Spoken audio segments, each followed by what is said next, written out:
Hindi ba parang na-inform ng tama si Presidente doon, ma'am?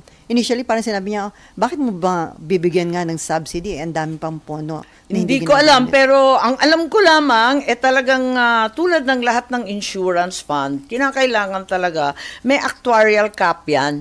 Talagang may iniipon. Ganon. Ayun. Okay, Mayan. And then, Nympha? I just wanted to rectify yung NEP, wala siyang akap.